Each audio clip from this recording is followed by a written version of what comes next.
Election candidates must answer crucial questions around AI. That's according to Futurist Fletcher. Artificial intelligence is becoming a part of our everyday lives and could have a profound implication on our futures. 2030 Plus have said that the British public deserve clear and comprehensive answers on how candidates and parties plan to navigate the complex challenges and opportunities presented by AI.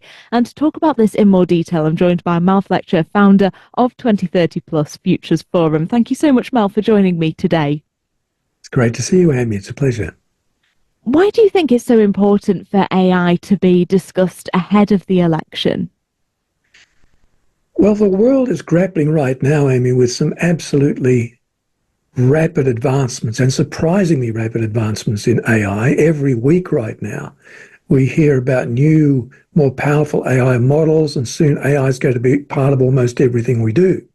So it's absolutely crucial that political leaders and candidates address some of the profound implications of what is, I think, one of the most disruptive, transformative techs in history.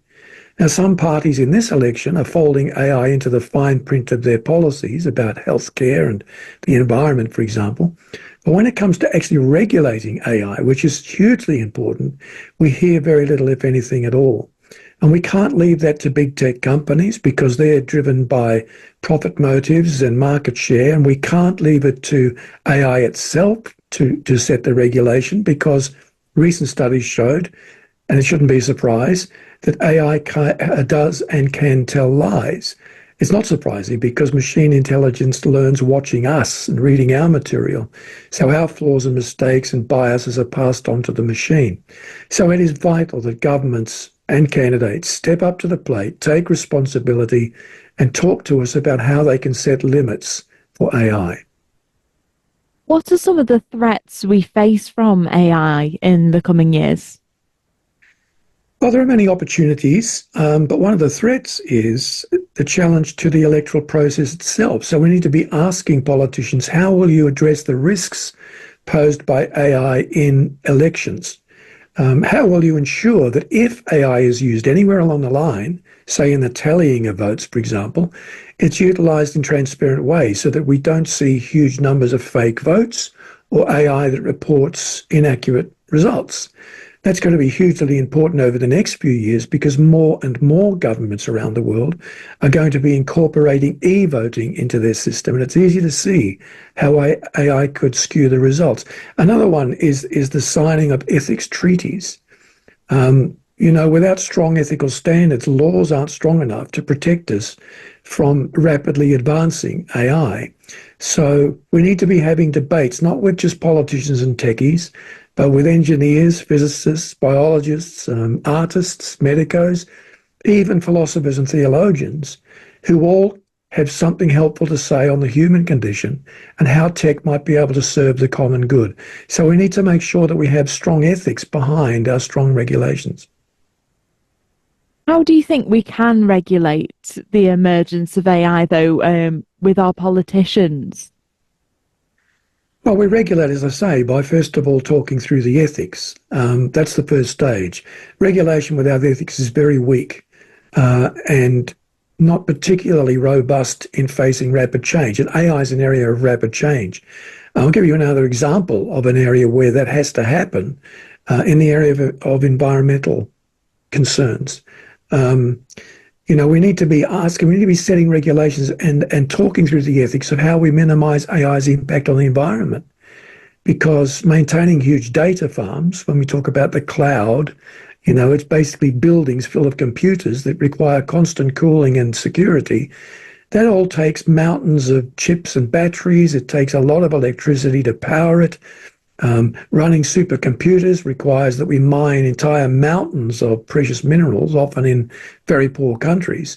So the ethical question becomes, how do we do all of that without stripping the planet or impoverishing entire relatively poor populations? So unless we get the ethics right, the regulations are very hard to build.